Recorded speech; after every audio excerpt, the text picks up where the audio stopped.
우리가 영적으로 또 성숙하고 변화되는 그 힘을 어디서 얻느냐, 동력을 어디서 얻느냐.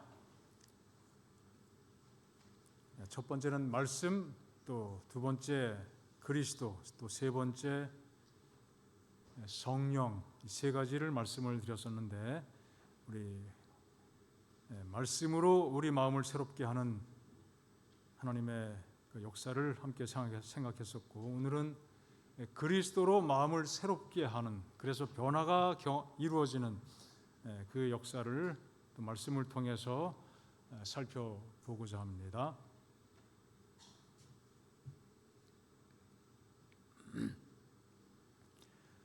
보라, 아버지께서 어떠한 사랑을 우리에게 베푸사 하나님의 자녀라 일컬음을 받게 하셨는가. 우리가 그러하도다. 그러므로 세상이 우리를 알지 못함은 그를 알지 못함이라. 사랑하는 자들아, 우리가 지금은 하나님의 자녀라. 장래에 어떻게 될지는 아직 나타나지 아니하였으나 그가 나타나시면 우리가 그와 같을 줄을 아는 것은 그의 참모습 그대로 볼 것이기 때문이니, 주를 향하여 이 소망을 가진 자마다 그의 깨끗하심과 같이 자기를 깨끗하게 하느니라. 안식일에도 말씀 나눌 때 또 포함된 말씀이긴 합니다만, 또 다른 관점에서 함께 말씀을 살펴보고자 합니다. 이 본문의 요점은 다음과 같이 정리해 볼 수 있습니다. 하나님의 사랑으로 우리가 그분의 자녀가 되었다는 사실을 언급하고 있습니다. 우리가 하나님의 사랑을 통해서 그분의 자녀가 된 것입니다. 하지만 아직 나타나지 않았다, 그렇게 말씀했죠. 그것은 아직 온전하지 않다, 아직 온전하지는 않다, 이것이죠. 하나님의 자녀가 되었지만 우리가 온전한 모습은 아직 아니다, 이거예요. 그렇죠? 온전한 상태가 아닙니다. 이것이 우리 모든 성도들, 그리스도인들의 현 주소이고 우리의 상태입니다. 로마서가 우리에게 말해주는 것처럼 우리 마음속에 육체의 소욕이라는 것이 있어요. 육신적인 어떤 죄된 그런 본성이 있어서 그것이 계속 영의 마음과 충돌을 일으키고 많은 문제가 표출되게 하는 것이죠. 그러나 그것 때문에 우리가 하나님의 자녀가 아닌가요? 그럴지라도 우리는 하나님의 자녀인 것입니다. 이것이 요한 1서에 나타난 중요한 사실입니다. 보라, 아버지께서 어떠한 사랑을 우리에게 베푸사 하나님의 자녀라 일컬음을 받게 하셨는가. 우리가 그러하도다, 그렇다. 그런데 2절에 보니까 사랑하는 자들아, 우리가 지금은 하나님의 자녀라 장래에 어떻게 될지는 아직 나타나지 아니하였으나. 장래에는 예수님 오실 때 모든 것이 완성되어서 그 아름다운 모습으로 호련히 변화되고 그 놀라운 역사를 우리가 힘입게 될 터인데, 그것이 아직까지는 어떻게 해요? 나타나는 상태가 아니라 이거예요. 그래서 아직 하나님의 형상이 온전히 반사되지 않는 연약한 상태이지만 장차 하나님의 형상으로 온전히 변화될 것이고, 마침내 누구처럼 될 것이다고요? 하나님처럼, 그리스도처럼 그와 같아질 것이다. 놀라운 약속입니다. 우리가 연약한 상태에 있지만 하나님의 형상으로, 하나님께서 우리를 처음 창조할 때, 사람을 창조할 때 주셨던 하나님의 모양과 형상을 따라 지음받게 하셨던 그 형상, 그 모양이 장차 나타나게 될 것이다. 그 형상으로 온전히 변화되어 그와 같을 것이다. 아직은 그렇지 못하지만 그렇게 될 것이다.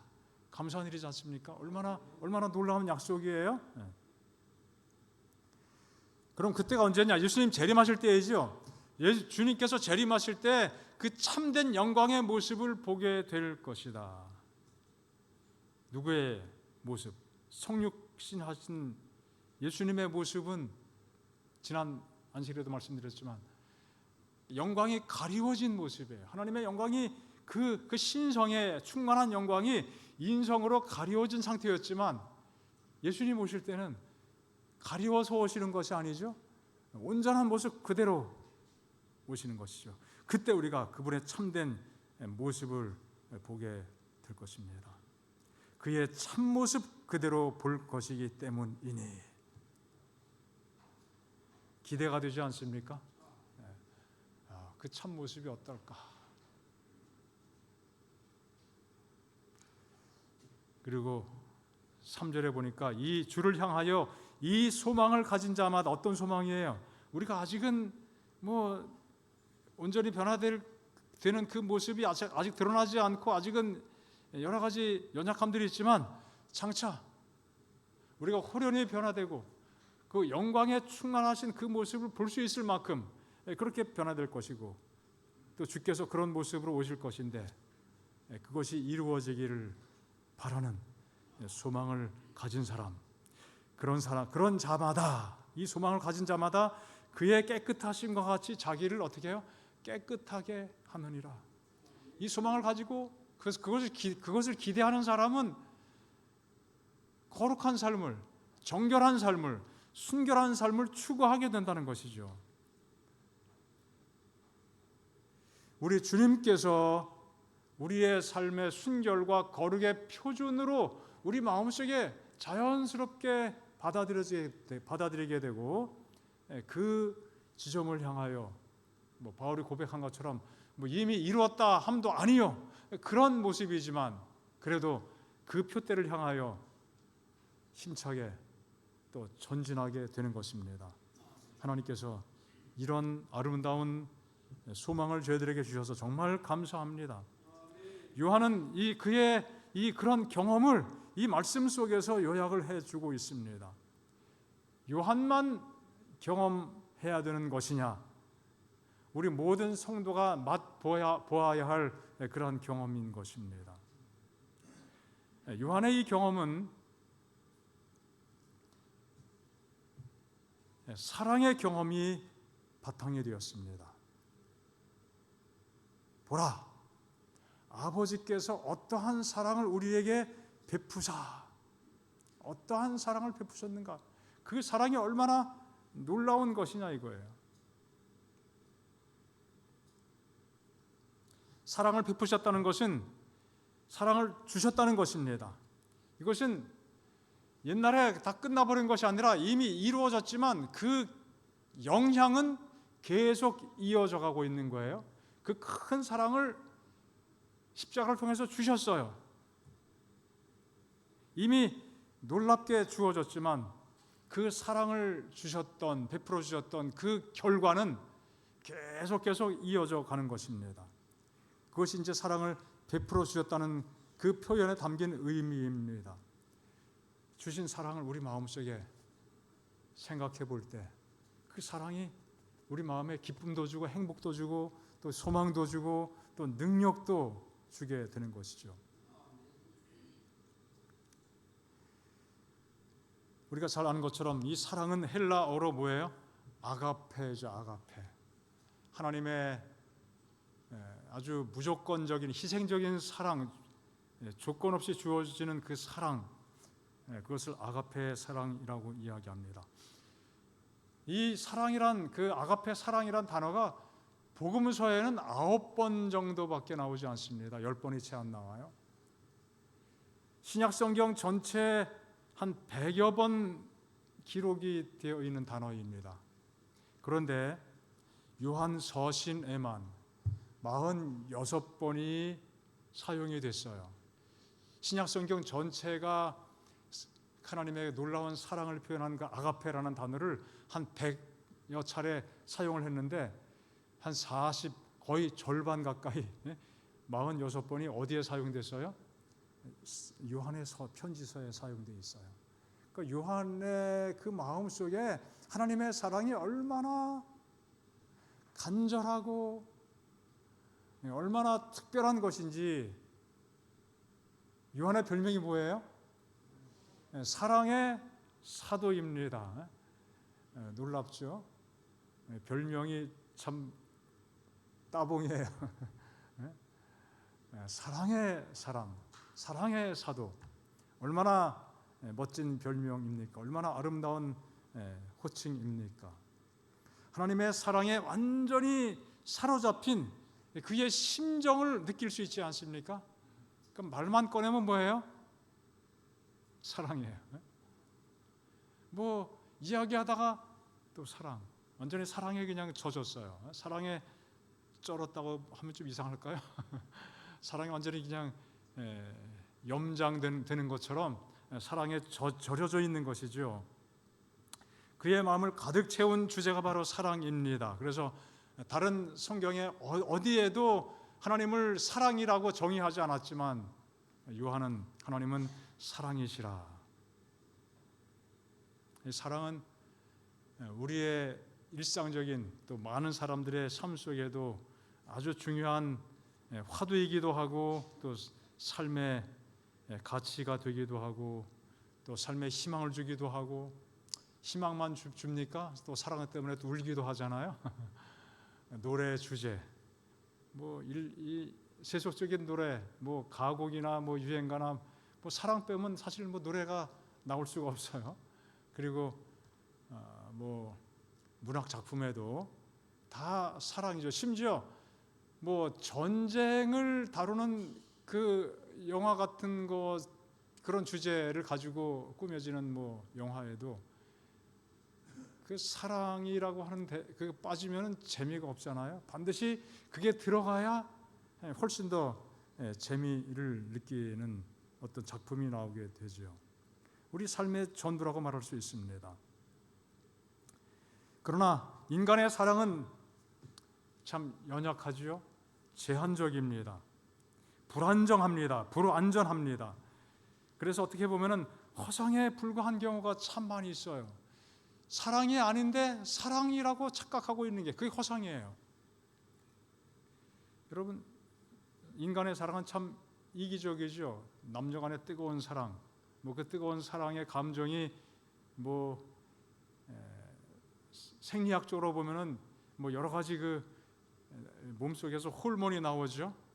뭐 호르몬이 몇 가지 나와가지고 사랑이라고 사랑한다고 그렇게 느끼게 되는데 뭐 그것도 사랑일 수는 있습니다만 결국은 그 기간이 지나가면은 그 감정이 식어지면은 그 사랑이 결국은 얼마나 이기적인 것이냐, 자기 중심적인 사랑이죠. 그 사랑이 아니죠. 그 사랑이 실체가 있는 것 같으면서도 허상처럼 보이는 것들이 참 많이 있습니다. 하지만 여기 말하는 사랑은 누구의 사랑이에요? 하나님의 사랑입니다. 우리 인간의 사랑은 하나님의 사랑을 뭐 본받고 하나의 작은 그림자이긴 하죠. 그러나 그것은 너무 사랑 같지 않은 사랑인 경우가 참 많습니다. 하지만 성경에 나오는 사랑, 또 신앙에 나오는 그 사랑은 어떤 것입니까? 온전한 사랑이죠. 성경에는 온통 하나님의 사랑으로 가득 차 있습니다. 우리 성도들이 존재하는 이유가 사랑이고 하나님의 사랑 때문에 존재하게 되었습니다. 또 그분 때문에, 그 사랑 때문에 우리가 소망 가운데 있습니다. 그래서 그 사랑이 오늘을 살아가는 이유가 되기도 합니다. 여러분, 하나님께서 우리를 창조하신 이유가 무엇입니까? 사랑이죠. 사랑 때문이에요. 우리를 구속하신 이유, 그건 뭐예요? 당연히 사랑이죠. 이 땅에 다시 오시는 이유는 또 무엇입니까? 사랑이라고 하는 것입니다.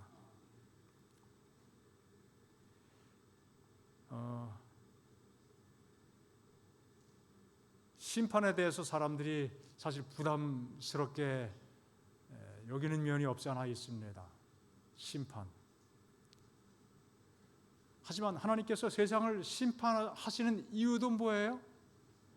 결국 사랑입니다. 우리 신앙적인 주제, 질문에 대해서 답을 잘 모를 때는 뭐라고 하면 90% 이상 맞아요? 하나님의 사랑 때문에 그렇습니다. 하나님의 사랑이라고 답하면 다 맞아요, 사실. 궁금한 거, 잘 모르는 거, 이유를 잘 모르겠다. 거기도 뭐가 있다? 하나님의 사랑이 있다. 틀림없이 맞습니다. 하나님의 심판, 거기 사랑이 있을까요? 심판은 무섭기만 한 것인가요? 끔찍한 모습이긴 하지만 하나님께서 이 끔찍한 죄를 해결하시는 하나님의 최종적인 방법, 죄가 얼마나 끔찍하고 무섭고 흉악한 것인지 십자가를 통해서 드러났습니다. 그 죄를 완전히 처리하는 그 마지막 그 하나님의 그 방법은 뭐 그럴 수밖에 없다고 하는 것입니다. 하나님께서 왜 그렇게 하셨을까요? 정말 죄라고 하는 것은 엄청난 문제이기 때문에 그것을 최종적으로 완전히 새롭게 하시고 없이 하는 그 마지막 과정인 것이죠. 그런데 그 과정이 결국은 성경에 나온 대로 하나님의 그 불심판인데, 하나님께서 그 심판하실 그 순간에 웃으실까요? 우실까요? 하나님의 그 최종적인 심판이 이 땅에 임할 때 마귀도 소멸하게 되고 온 우주에 이제 악의 가능성을 완전히 지워버리는 것이잖아요. 죄인들이 다 소멸하게 됩니다. 우리가 다 그 이유를 100% 다 이해할 수는 없지만 하나님은 그렇게 계획하셨는데, 하나님이 그렇게 계획하실 때 하나님은 그 심정이 어떠실까요? 악인이 소멸하게 될 때 하나님은 아이고 이놈아, 내가 진작 너한테 이렇게 얘기를 그냥 귀에 딱지가 않도록 이야기했는데 그렇게 말 안 들어먹더니만, 그래 잘했다 이놈아, 잘 가라, 그러시겠습니까?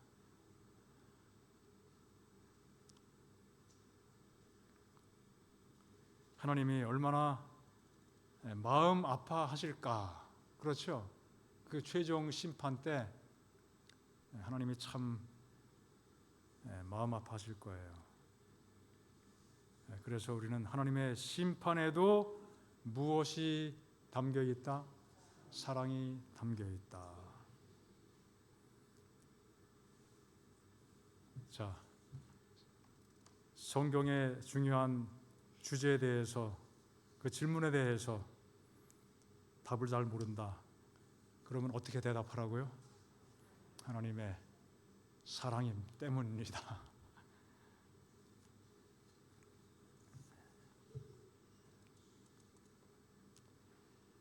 자, 요한이 이제 이런 내용들을 성경에 기록을 했는데요. 사실 말씀드린 것처럼 요한의 개인적인 경험적 고백이 되는 것이죠.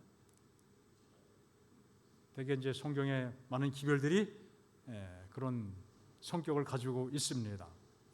하나님의 자녀가 되고 그의 마음속에도 그의 삶 속에도 아직 온전히 변화되지 못한 그런 모습이 있지만, 장차 주님 오실 때 주님께서 온전히 변화되도록 해주시고 또 영광에 충만하신 그분의 모습을 보게 될 날이 그에게 주어질 것이다.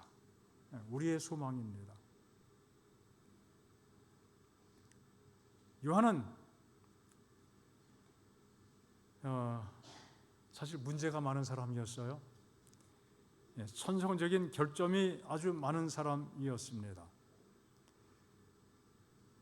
사도행전에 보면은 이런 표현들이 나옵니다. 독단적이고 명예에 대한 야망이 크고 성급하고 분개하고 아주 배타적인 모습. 이것이 요한의 천성적인 모습이었어요. 여기 몇 가지 예시를 하고 있죠. 여기 사마리아를 예수님께서 지나가실 때 그들이 예수님을 영접하지 않고 그럴 때 요한이 아주 분노해가지고 예수님, 이 동네 그냥 싹 쓸어버립시다. 막 씩씩거리면서 아마 얼굴이 막 푸르락해지면서 그냥 아마 그랬을 거예요. 다른 사람보다 유독 요한이 그렇게 반응했습니다. 그 사도행전에 보니까요, 그 배경 설명이 참 감동적이에요.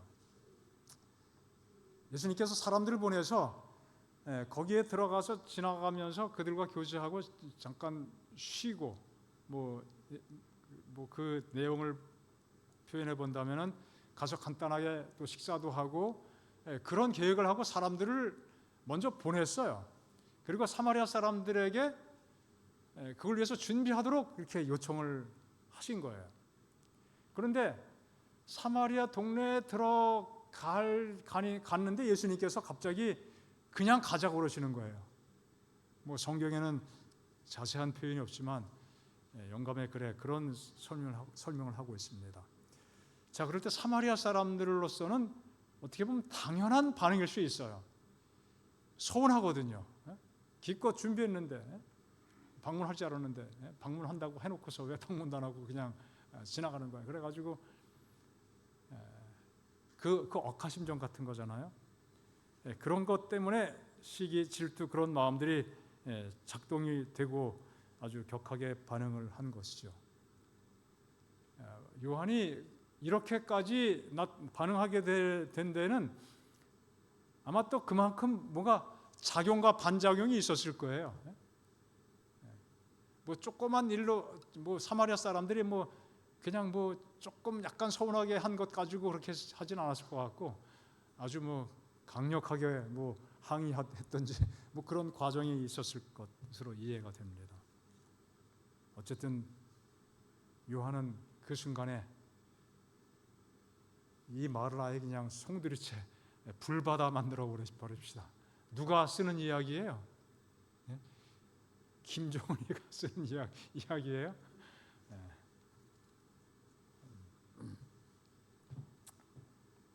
자, 이 정도 성격이면 한 성격 합니까? 혹시 여기 뭐 이 정도 성격 하시는 분 성령 계세요? 뭐 아무리 봐도 그런 분 없는 것 같아요.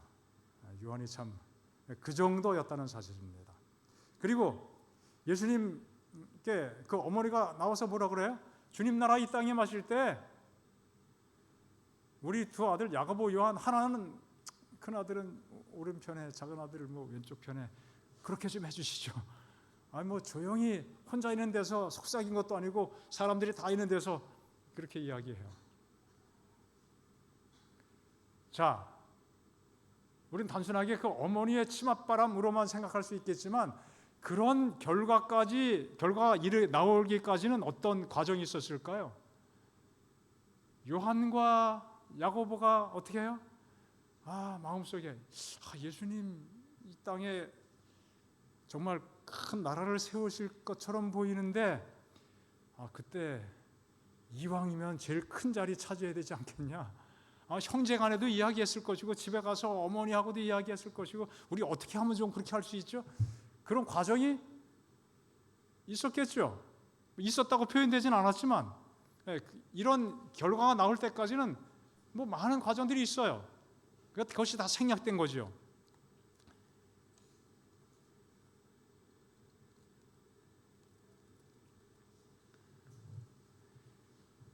자, 굉장하죠. 아주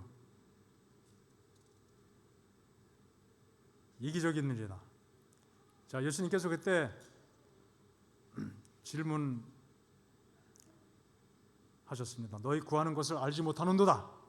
나의 마시려는 잔을 너희가 마실 수 있느냐? 그렇게 반문했죠. 마실 수 있습니다. 할 수 있습니다. 그렇게 답변을 해요. 그래, 너희가 과연 마시리라. 고난에 참여하게 될 것이라.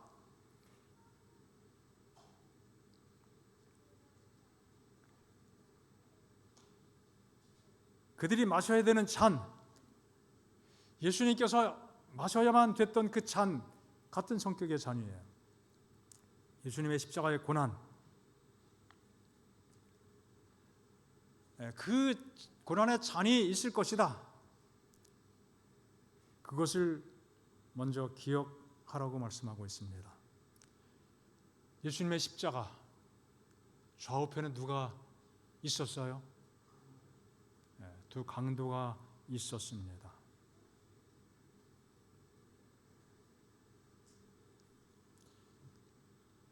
그들이 하늘의 보좌에 앉게 되는 그 대신 좌우편의 강도들과 함께 십자가가 우선하게 되는 그 사실을 예수님께서 그들로 하여금 보게 하신 것입니다. 예수님의 좌우편에 앉는 그 일이 있기 전에 고난이 따라야 될 것을 말씀하십니다. 그러면서 요한과 야고보의 교만과 야심을 책망하셨습니다. 너희 중에 누구든지 크고자 하는 자는 너희를 섬기는 자가 되고 누구든지 으뜸이 되고자 하는 자는 뭐가 되어야 된다? 종이 되어야 하리라. 마태복음에 말씀하신 것처럼 인자가 온 것은 섬김을 받으려 함이 아니라 도리어 섬기려 하고 자기 목숨을 많은 사람의 대속물로 주려 함이니라.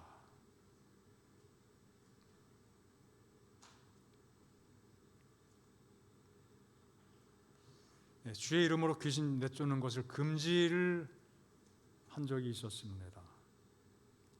참 마음이 참 쪼잔한 것이죠. 요즘 말로 표현하면 아주 굉장히 배타적입니다.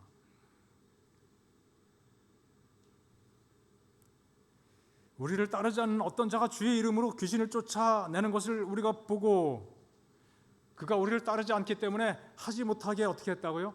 금하였습니다. 막았습니다.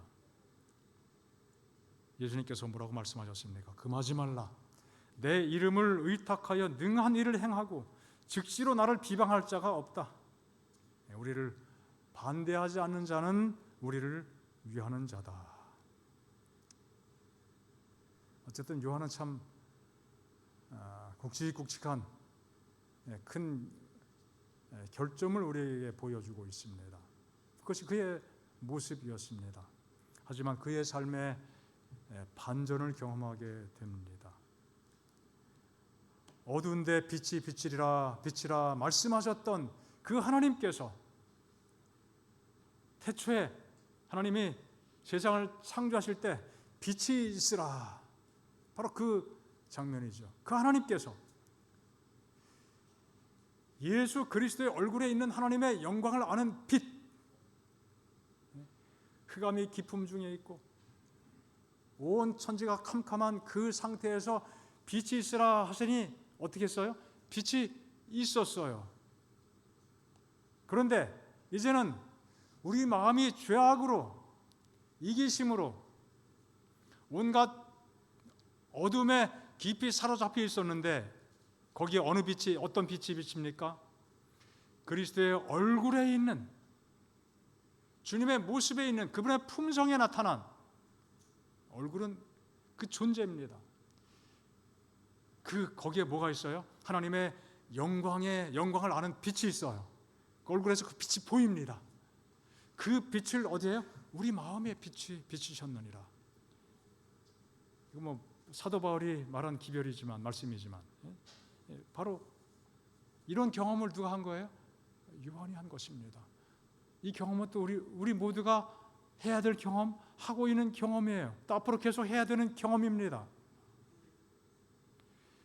그리스도의 얼굴, 그분의 품성에 있는 하나님의 영광을 아는 빛, 하나님의 영광을 보여주는 그 밝고 아름다운 찬란한 빛을 우리 마음속에 비춰주시면 그 마음속에 무엇이 사라져요? 어두움이 사라지게 되는 것이죠. 우리가 다 수건을 벗은 얼굴로 거울을 보는 것 같이 주의 영광을 보매 그와 같은 형상으로 변화하여 영광에서 영광에 이르니 곧 주의 영으로 말미암음이니라. 바로 이것이 우리 성도들의 영적인 삶의 진정한 경험이 되어야겠습니다. 바로 바울도 이런 경험했고 요한도 이런 경험을 했습니다. 하나님의 영광, 주님의 영광, 그 사랑, 그 품성을 통해서 그 밝은 빛이 마음속에 비치게 되고 우리 삶을 비춰줄 때 우리가 영광에서 영광으로 변화되겠다고 말씀하셨습니다.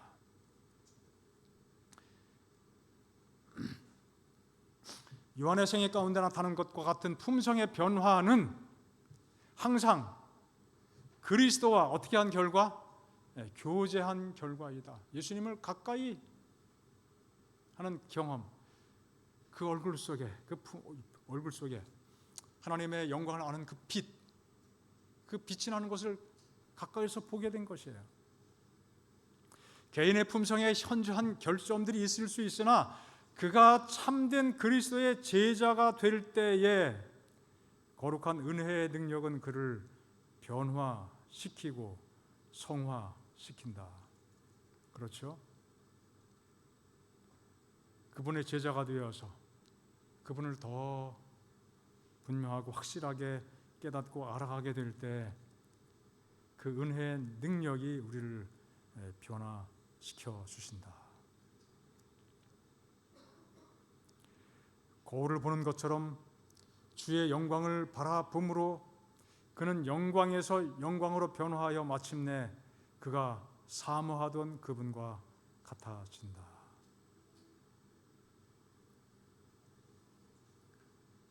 요한의 경험이 바로 이런 경험이라고 말씀하고 있는 것입니다.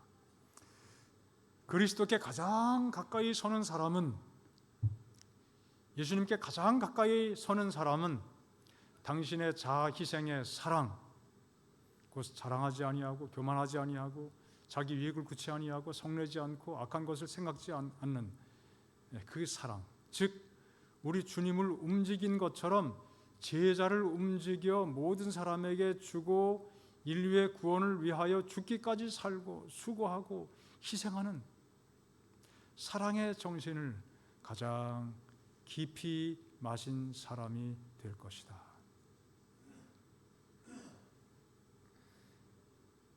수고하고 헌신하고 희생하고 살아가는 그 주님의 사랑의 정신을 가장 깊숙이 호흡한 사람이 예수님께 가장 가까이 서는 사람이다.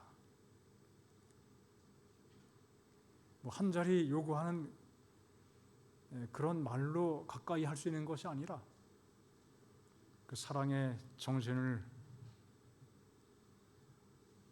간직하고 그 정신에 물들고 그 정신으로 새로워지는 경험 속에 살아가는 사람은 어디 있는 사람이에요?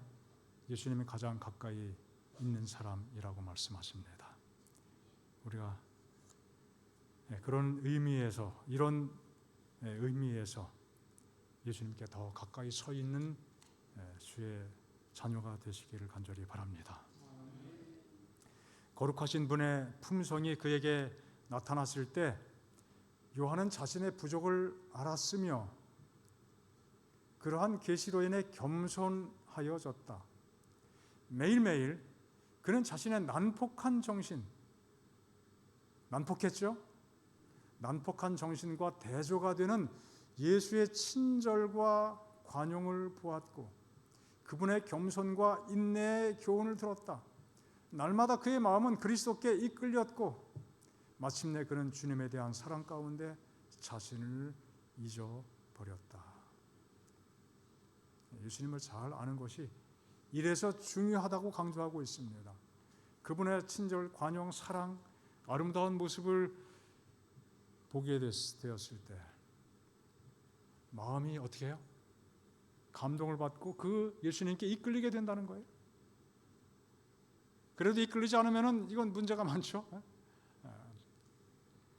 그래서 사랑 속에서 자신을 잊어버리고 내 자신이 사라지게 되고 예수님의 모습으로 닮아가게 되는 것입니다. 그는 하나님의 아들의 일상생애에서 권능과 친절, 위엄과 온유, 능력과 인내를 보고 어떻게 했다? 우와, 우리 예수님 정말 정말 놀라우신 분이다. 경탄에 맞지 않았다. 그는 자기의 분기하게 살아고 야심 많은 성질을 그리스도의 고쳐주시는 능력에 굴복시켰으며 거룩한 사랑을 그의 마음속에서 품성의 변화를 일으켜냈다. 거룩한 사랑, 은이 맞죠?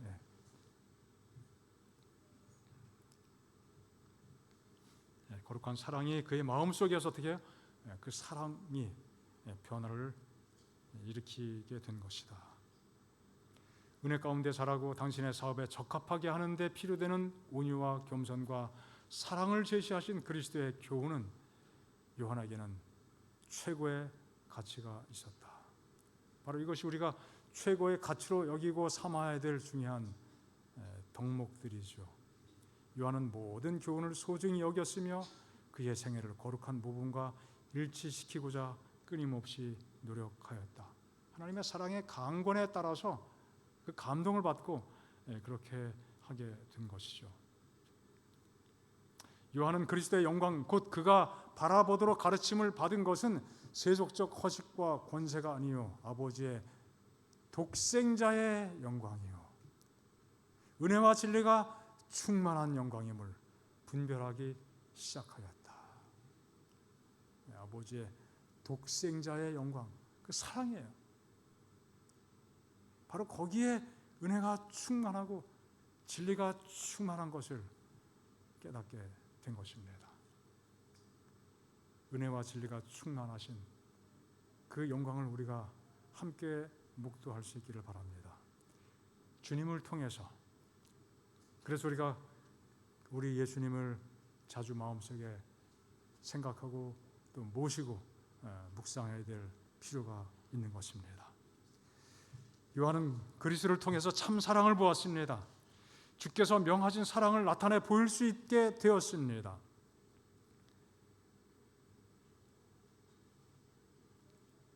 그래서 이렇게 외칠 수 있었습니다. 그가 우리를 위하여 목숨을 버리셨으니 우리가 이로써 사랑을 알고, 우리가 사랑을 알 수 있는 가장 중요한 길이 어디냐? 하나님께서 우리를 위하여 목숨을 버리셨다는 그 사실을 통해서 참 사랑이 무엇인지를 깨닫게 되는 것이죠.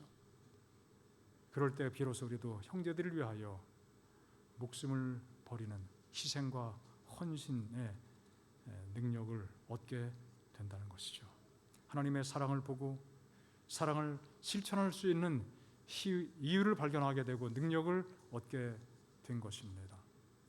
그리고 가인 이야기를 말씀하고 있죠. 가인같이 하지 말라. 그는 악한 자에게 속하여 그 아우를 죽였다 이거예요. 예수님은 악한 자를 위하여 자기의 목숨을 버리셨는데 가인은 아우의 목숨을 빼앗았어요. 그래서 그의 악함을 나타내 보였습니다. 형제를 우리가 사랑해야 되는 것이 마땅한데 가인은 형제를 어떻게 했어요? 죽였어요. 살인했습니다. 그 예수님과 가인을 서로 대비시키는 것이죠.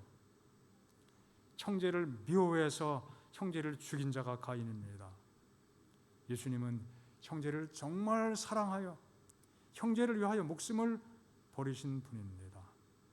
그 주님을 본받는 것이 마땅하다, 당연하다, 그렇게 말씀하셨습니다. 우리는 다 사랑의 능력이 부족하죠. 사랑의 힘이 딸립니다. 연약합니다.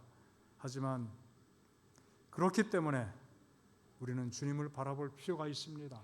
주님을 바라보게 될 때 그 힘을 하나님께서 허락해 주십니다.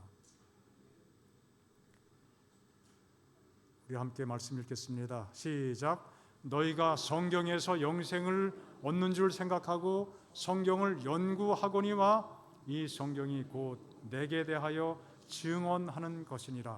그러나 너희가 영생을 얻기 위하여 내게 오기를 원하지 아니하는도다. 성경을 통하여 정말 예수님을 깨닫고 예수님께 가까이 나아가야 됐지만 성경은 읽으면서도 성경을 연구하면서도 누구를 만나지 못했어요? 예수님을 만나지 못했습니다. 누가요? 유대인들이, 바리새인들이 그랬다는 거예요. 우리는 어떻습니까?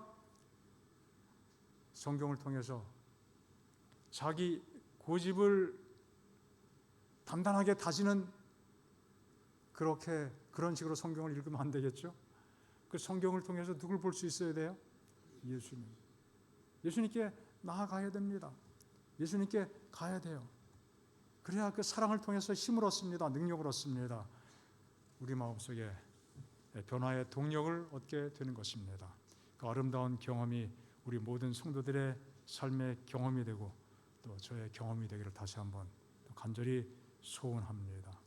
그렇게 이루어지도록 주님께서 우리와 함께 하시고 복 주시기를 축복합니다.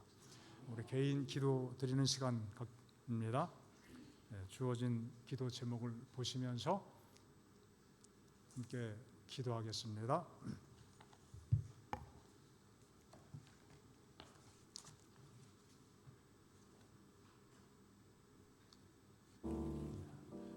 주어진 기도 제목을 살피시면서 우리 개인적으로 기도하겠습니다.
하나님 아버지, 주의 자녀 삼아 주셔서 감사합니다. 사랑해 주셔서 감사합니다. 사랑을 이해할 수 있도록 우리의 생각을 열어주셔서 감사합니다.